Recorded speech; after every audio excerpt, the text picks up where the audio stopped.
Hello, Eddie. Good afternoon, Governor. Thank you for joining me this afternoon. I'm pleased to be joined by Dr. Jose Romero of the Department of Health, as well as Dr. Cam Patterson, Chancellor of UAMS, but also on the Winter COVID Task Force.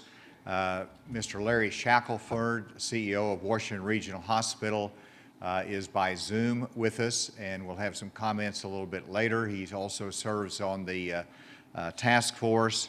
I'm also pleased to be joined by Sue Tedford. Where's Sue? There's Sue Tedford, who is the director of the Arkansas Nursing Board, and have a relevant announcement to make in that regard. So thank you for being here. First, I want to go through some of the cases, and this is going to be abbreviated, but it sets the stage for where we are right now. And let's go to the first, today's update. We're going to do it in this fashion, which you're accustomed to seeing. And you can see in terms of our total cases that have increased from yesterday is 2,061. Our active cases are up 362. Our deaths, very regrettably, are at 24 increase. If you look at our hospitalizations, it reflects the challenge that we face, which is an increase of, looks like 36 from yesterday. Adding to our hospitalizations, it brings us to 935. We have additional ones on ventilators, and then you can see the top counties there as well. Pulaski County, 209, Washington County, 162 new cases. It is significant to look at the testing because of the PCR test.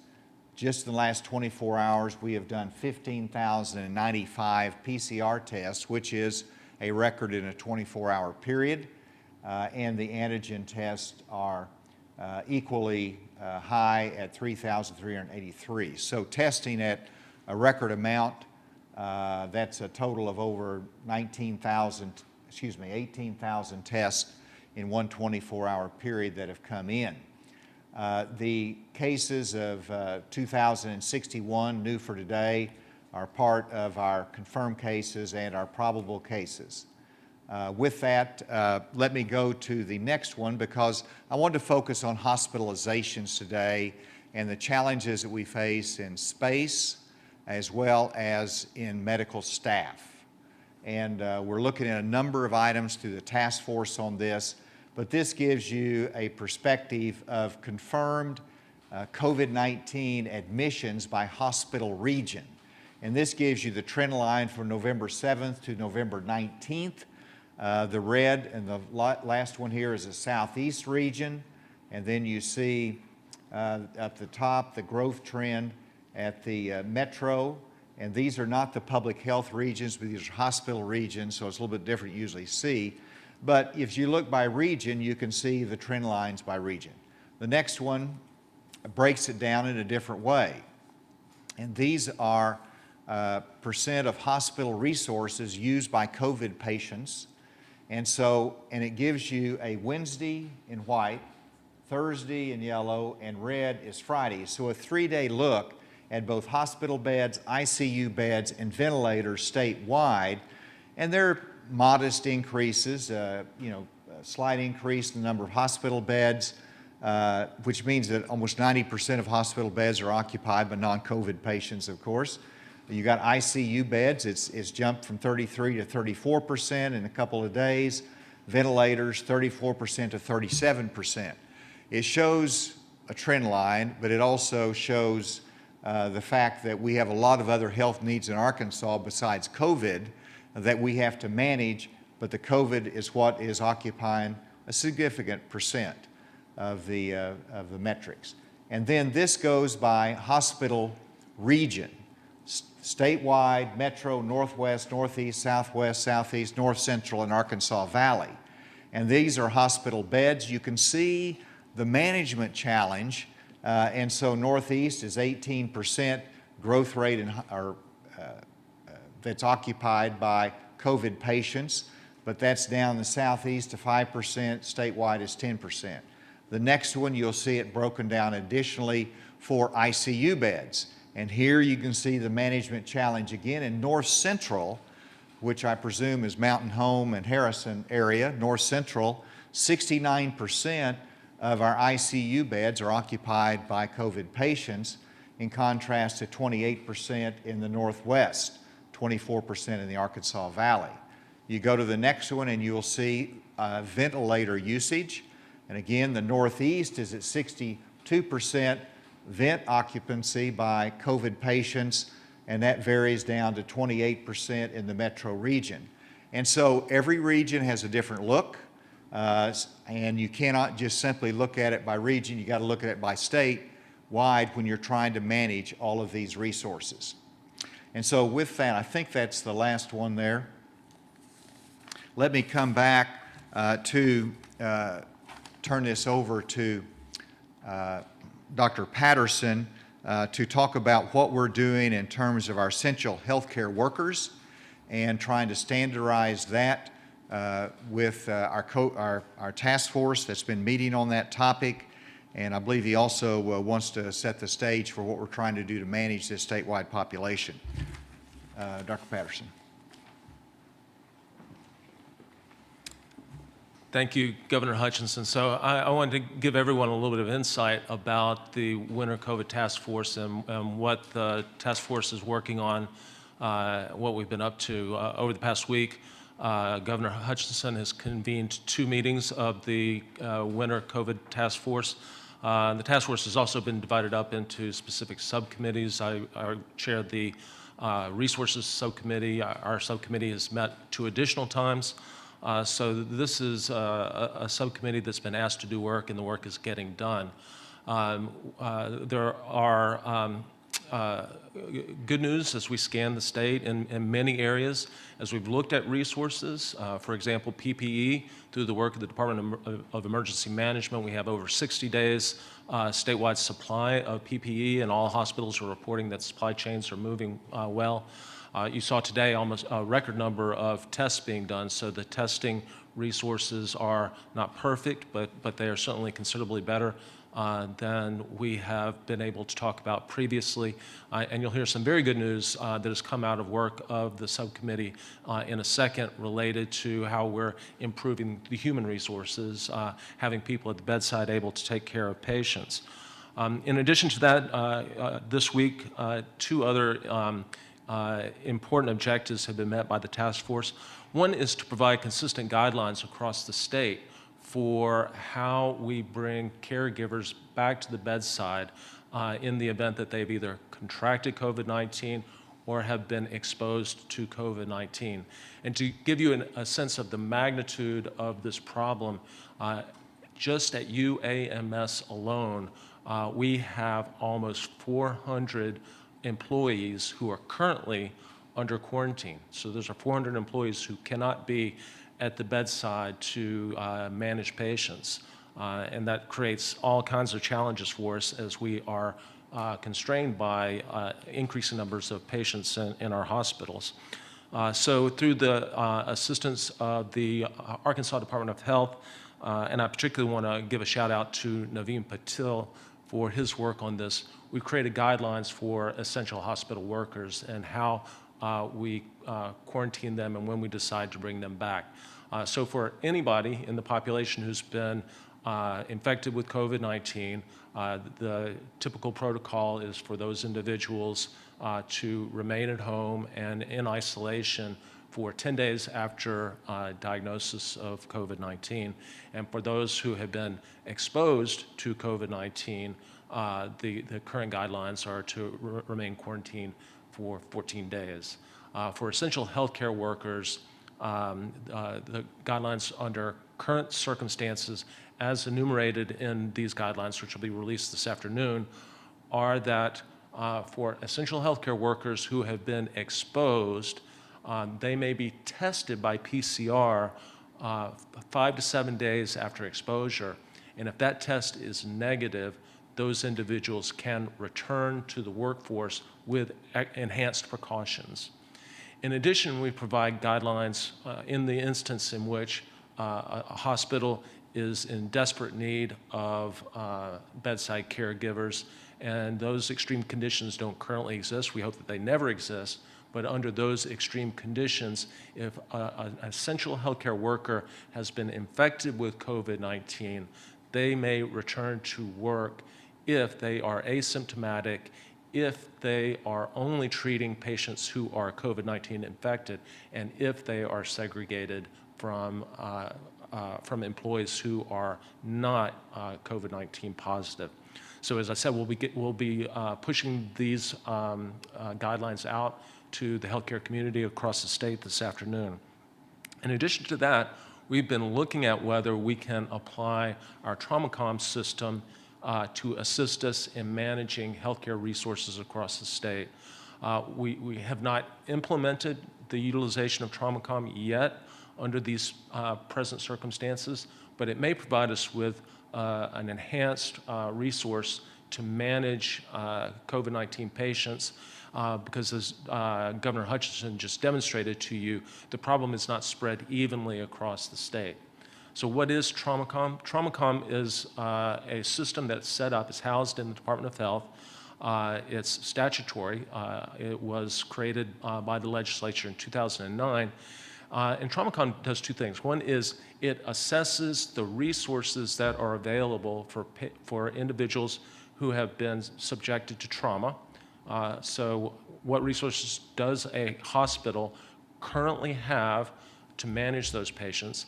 And it provides communication to transfer patients from one facility to another in order to make sure that they get the resources that they need. So imagine applying the same principle to patients with COVID-19. If a patient is in a facility that doesn't have the ability to provide intensive care unit management of that patient, this system would know where those resources would exist, would coordinate with emergency medical systems to enact a transfer of that patient, to bring the patient to a facility that would have those resources, either because the facility was a higher order facility or the facility happened to have an empty bed that was available that wasn't available in the local community. Like I said, this has not been implemented yet. We're looking at the resources that would be necessary to do this, but it is, I think, a great example of what the Winter COVID-19 Task Force can do to enhance our ability under constrained conditions to make sure that our healthcare system in the state is not overly burdened and overly stressed. And I'd like to finish by saying what I'm sure everybody else is going to say. As we head into the Thanksgiving holiday, this is the time when we really need to double down on wearing masks, on good hand hygiene, and on maintaining social distancing, and especially at a time when we otherwise would want to be around all of our family members. This is a Thanksgiving for a nuclear family turkey dinner. So thank you, Governor Hutchinson. Thank you, Dr. Patterson, and that's a good lead-in to the comments of Dr. Romero in terms of the new CDC guidelines.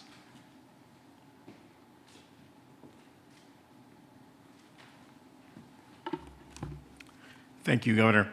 So before I talk about those guidelines, let me pivot back to the bed status here in the state. We have beds at this time, but as you all know, in the previous holidays, that is the 4th of July and Labor Day, we've seen surges in the number of cases that occur afterwards. We are at a high level at this point of occupancy. We still have room, but that number can increase further if we don't abide by the 3 W's, which are wear your mask, wash your hands, and watch your distance. So the CDC has new guidelines with regard to the holiday, the coming holiday. That is, they're strongly discouraging travel outside of the area. So you should not really be thinking of traveling a lot to go across the country to see your relatives. And even within the state, you should probably not engage in that. That, as was mentioned by Dr. Patterson, a nuclear Thanksgiving. That is a really family-centered Thanksgiving. Less than 10 people certainly would be advisable, and preferably just the people that are living in your home at that time. We, the health department, are currently discouraging individuals from bringing persons in nursing homes into the home environment because we know that they can become infected. There are rules and now quarantine periods being placed on persons in nursing homes before they can go back, so that if you come to dinner for Thanksgiving, you may not be able to get back into that nursing home immediately. You will have to be quarantined. If there's no quarantine facility or room at that institution, you may need to spend time in your home until there is. So keep that in mind. Again, things like opening up windows in your home if you have the dinner are encouraged. And if you do decide to travel, be tested before you go. Get a PCR test. Get a test that can be rapidly interpreted. The local health units do that and can provide that for you. So let me move on to one other topic, and then I'll turn it back over to the governor. Literally within the last hour, Pfizer, which is one of the vaccine manufacturing companies, submitted their paperwork to the FDA for EUA approval. From reading the little blurb, it will take about 3 weeks for the FDA to make an adjudication of the efficacy and safety of their vaccine. We hear that also there'll be a second vaccine entering into the EUA phase in the next week or two. So this is to let you know that we are moving forward on vaccine development and licensure. Those vaccines will be available next month, but they will only be available to a select group of individuals, high-risk individuals, which is being determined at this time by the CDC's Advisory Committee on Immunization Practices, and also taking into account the National Academies of Medicine and Engineering recommendations. So I'll stop here and turn it back over to the governor. Thank you, and then I appreciate Larry Shackelford, who has some comments from Northwest Arkansas in terms of our public messaging and how we can do better. So, Larry? Yes, sir, Governor. Thank you. Thank you for the opportunity to be able to join you on a remote basis and remain here in Northwest Arkansas where we're taking care of folks. I'm pleased, as Dr. Patterson shared, to not only be working on the Governor's Winter Task Force, but to be leading a subcommittee that is looking at what are ways that we can reduce the current rate of spread of COVID-19. We have heard the importance of the 3 W's: wear your mask, wash your hands, watch your distance. But part of the recommendation that we're bringing is we need to also be very diligent about watching gathering in groups. It's natural that at this time of year, it's dark earlier. We're spending more time inside. We're spending more time with others, and being very mindful of not gathering in groups of 10 or more. Being mindful of limiting no more than 2 households at the time that we do gather is, I think, an important part of our messaging as we go into this winter season. Just as the graphs and the data show, we are seeing a rapid increase in patients that are needing inpatient care. We're certainly seeing that here in Northwest Arkansas, where in the last 2 weeks, we've had a 40% increase in number of patients that are COVID positive needing inpatient care. It does give me pause and concern when we look back at 4th of July, we look back at Labor Day, and 2 weeks after those events, we see more patients needing inpatient care. I want you to understand that where we are today, we do have capacity to not only take care of COVID patients, but to take care of other patients that need care. But it's important that we act now.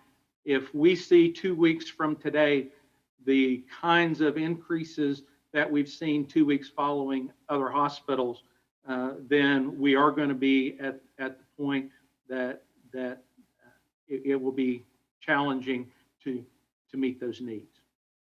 Thank you, Governor. Thank you, Larry, and also thanks for your support, recommendations in regards to the 11 o'clock limitation for our restaurants and bars to ease that burden as well. With that, I want to make this final announcement. In the coming weeks, we will have 1,104 nursing students that will graduate from nursing schools across Arkansas. Sue Tedford is here, has worked hard on this, and the Nursing Licensing Board will expedite the licensure of those 1,104 nursing students. That will provide a 24-hour turnaround for their licensure. And I'll also ask the board to waive the application fee, which is $100 to $125. We need to get those nurses on board quickly. We need them to help relieve some of the challenges that we face. They will still have the background check, which is a $30 fee that cannot be waived. But the fact that we will expedite that will make it easier for those nurses to enter the profession and go to work at a time that their talents, their heart is critically needed. And so I hope that word gets out and that those nursing students will graduate and they will go to work here in Arkansas. We want them here. We need their talent and their convictions and their heart. With that, we'll turn it over for any questions. Hi, Governor. This is Josh. All right, so at the table first, Leslie, then we'll go remotely, but Leslie, you started. I had a question about the trauma system that was mentioned about that this might be implemented. Are you talking about the trauma system might gather data on patients with COVID and direct them to? Let me answer that question. And this is something that the task force is working on. The exact application of it has not been determined in terms of resources, training, the protocols. But yes, just like we guide trauma patients to the right hospitals, we want to be able to guide COVID patients to where we have the best resources and the best treatment. And so we want to incorporate that into TraumaCon, our trauma system. But that is as far as we can go today in terms of where we are.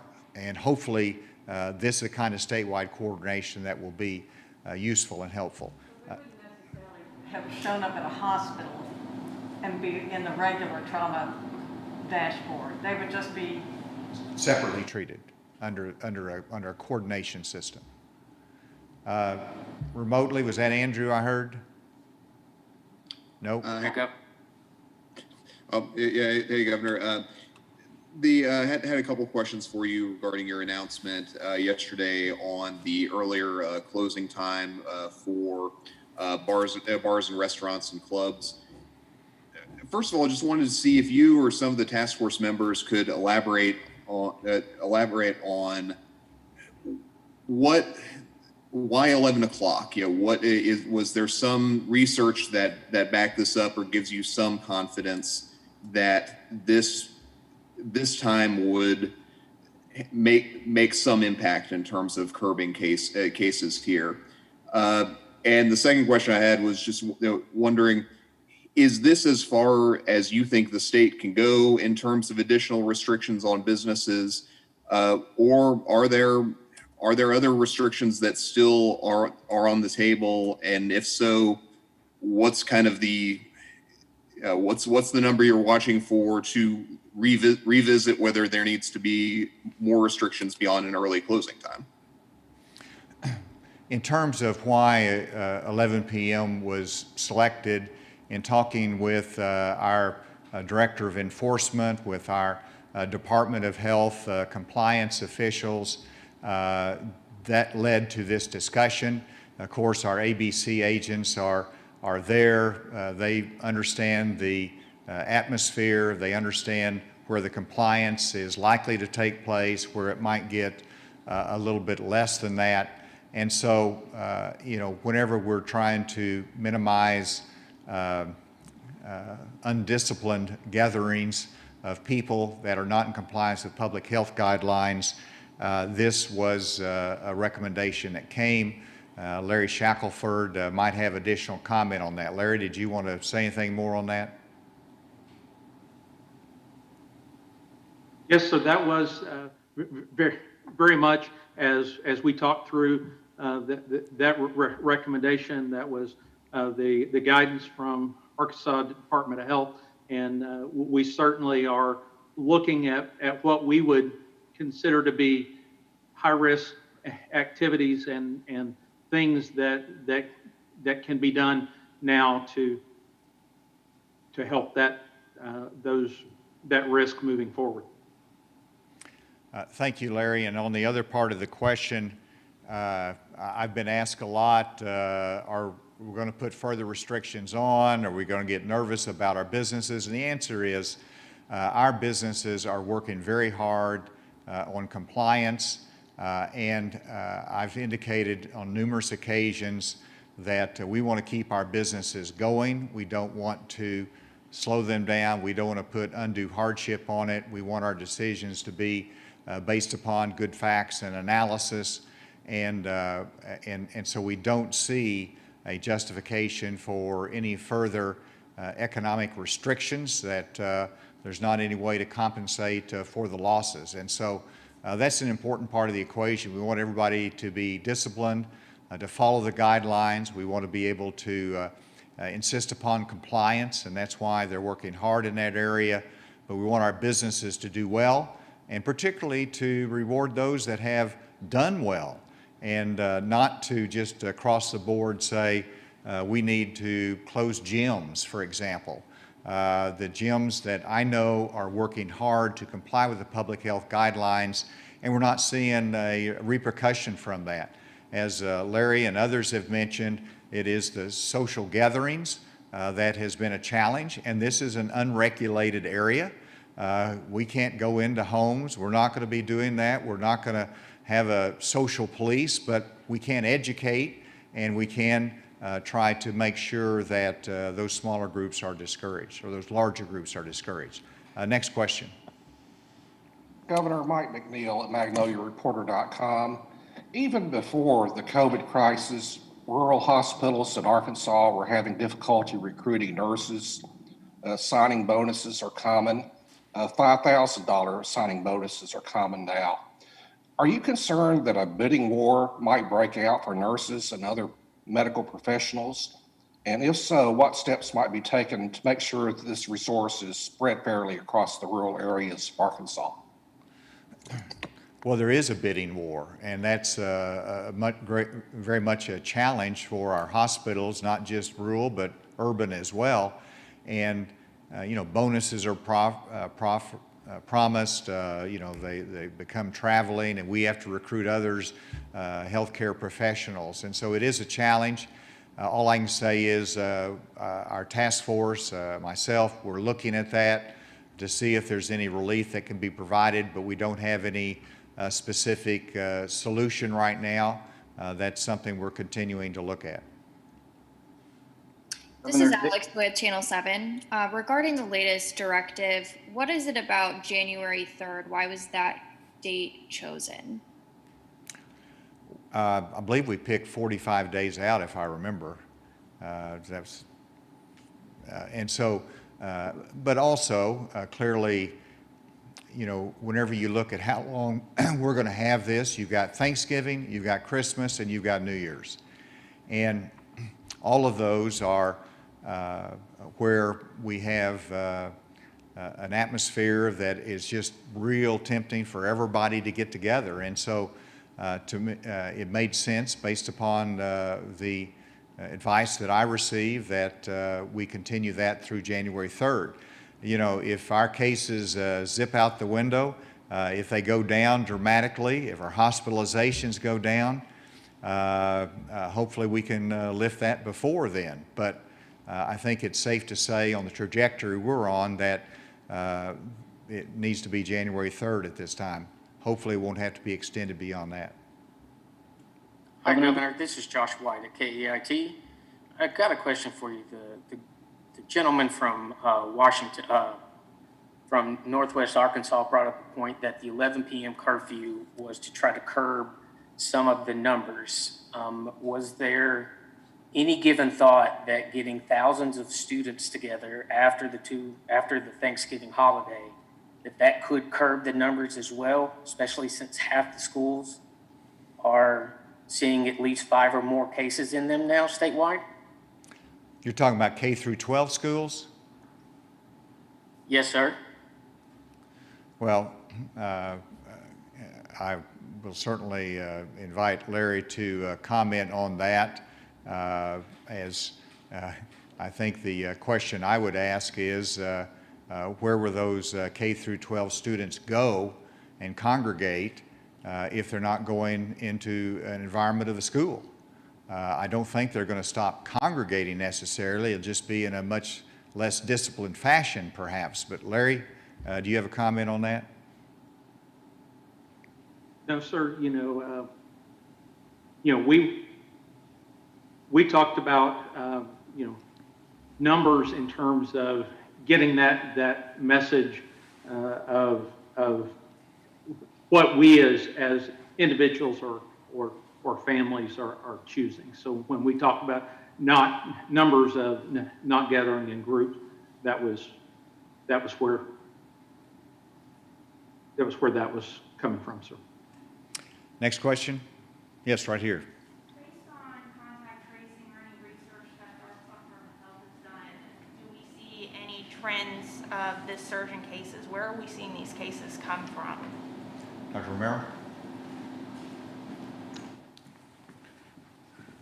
So thank you for that question.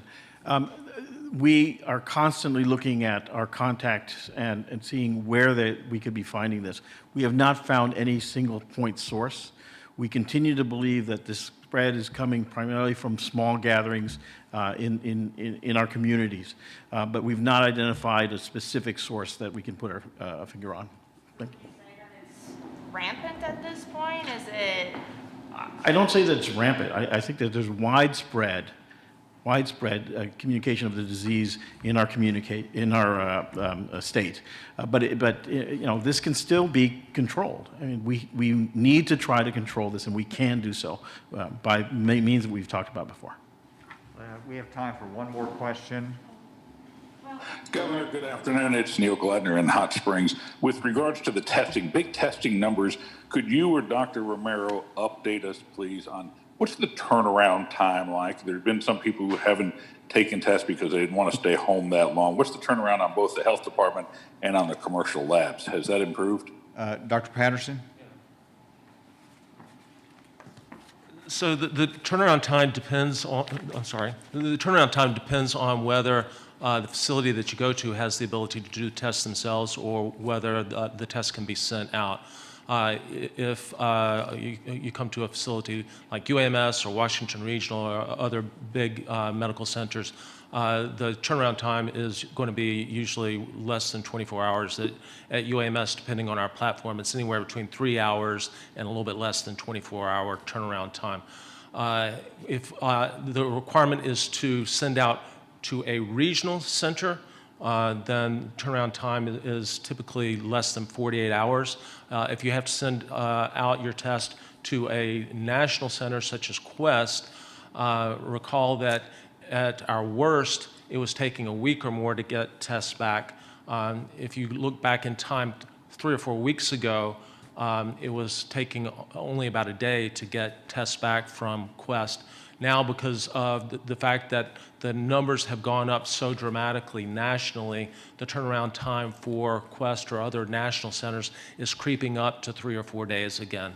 So it really depends on where you're getting your test done and whether that test is getting done at the site of care or whether it is having to be sent out.